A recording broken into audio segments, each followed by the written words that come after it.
हिंदू धर्म में विभिन्न कालों में एक से एक बड़े योद्धाओं का जन्म हुआ।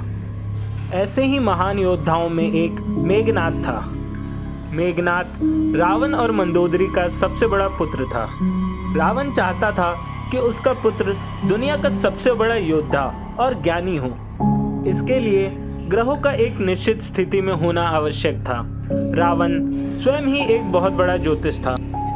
उसने सभी ग्रहों को एक खास स्थिति में आने का आदेश दिया। सभी ग्रहों को रावण से बहुत डर लगता था, इसीलिए सबने वैसा ही किया, सिवाय शनि के। जब रावण का पुत्र पैदा हुआ तो उसके रोने की आवाज़ एकदम बिजली कड़कने के आवाज़ के जैसी थी, इसीलिए रावण ने उसका नाम मेघनाद रखा। मेघनाद यानी मेघ का गर्जना। एक बार देवताओं और रावण में युद्ध छिड़ गया। देवताओं ने रावण को बंदी बना लिया। जब मेघनाद को इस बात का पता चला तो वह अकेला ही देवताओं से लड़ने निकल पड़ा।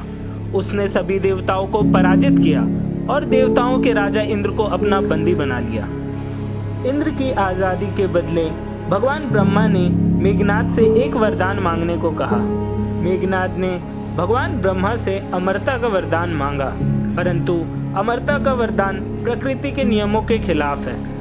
इसीलिए भगवान ब्रह्मा ने उसे यह वरदान दिया कि उसकी मृत्यु उसी के हाथों होगी जिसने निद्रा को अपने काबू किया हो। भगवान ब्रह्मा मेघनाद की वीरता से इतने प्रसन्न थे कि उन्होंने उसका नाम इंद्रजीत रखा। इंद्रजीत यानी जिसने इंद्र को हराया हो। मेघनाद की गिनती दुनिया के सर्वश्रेष्ठ योद्धाओं में की जाने लगी। मेघनाद की शक्तियों का अंदाज़ा इस बात से भी लगाया जा सकता है कि उसने केवल एक बाण से 67 करोड़ वानरों का अंत कर दिया था।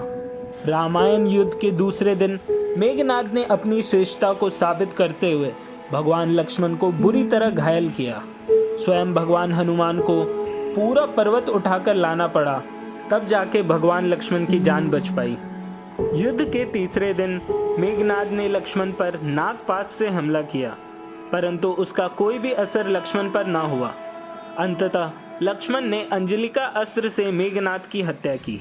अब सवाल यह उठता है कि भगवान ब्रह्मा के वरदान का क्या हुआ, और वह नागपाश जो किसी को भी मारने के सामर्थ्य है, उसका असर लक्ष्मण पर क्यों नहीं हुआ। जब भगवान राम, माता सीता और लक्ष्मण वनवास पे निकले तो लक्ष्मण को इस बात का भय सताने लगा कि रात में सोते वक्त राम और सीता पर कोई राक्षस हमला न कर दे। इसी कारण उन्होंने यह निर्णय किया कि वह अपनी नींद को त्याग कर 14 वर्ष भगवान राम और माता सीता की रखवाली करेंगे। भगवान लक्ष्मण ने अपनी ये इच्छा नींद की देवी निद्रा के सामने प्रकट की। निद्रा ने बोला, यह तभी संभव है जब उनके बदले कोई और 14 वर्ष सो जाए। लक्ष्मण की पत्नी उर्मिला इस बात के लिए मान गई और इसी तरह लक्ष्मण 14 वर्ष वनवास में एक पल भी नहीं सोए और उनकी पत्नी उर्मिला 14 वर्ष लगातार सोती रही। क्योंकि लक्ष्मण ने 14 वर्षों के लिए नींद को अपने काबू में किया था, वह मेघनाद को मारने के लिए सामर्थ्य थे। परंतु नागपाश का क्या? नागपाश का असर लक्ष्मण पर क्यों नहीं हुआ? अभी तक हमने सुलोचना की बात ही नहीं की। सुलोचना मेघनाद की पत्नी और उससे भी महत्वपूर्ण भगवान शेषनाग की पुत्री थी। मेघनाद ने सुलोचना से विवाह भगवान शेषनाग के अनुमति के बिना की थी, जिससे वह काफ़ी क्रोधित हुए थे। परंतु शेषनाग का मेघनाद और लक्ष्मण के युद्ध से क्या लेना देना। भगवान लक्ष्मण शेषनाग का ही अवतार हैं।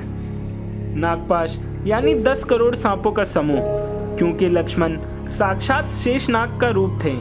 सांपों ने अपने ही राजा यानी शेषनाग पर हमला नहीं किया और इसी प्रकार भगवान शेषनाग ने मेघनाद से अपना बदला पूरा किया। तो ये थी कहानी मेघनाद की, जिसे मारने के लिए स्वयं भगवान शेषनाग को लक्ष्मण रूप में अवतरित होना पड़ा और बिना नींद के 14 साल रहना पड़ा। Thanks for watching.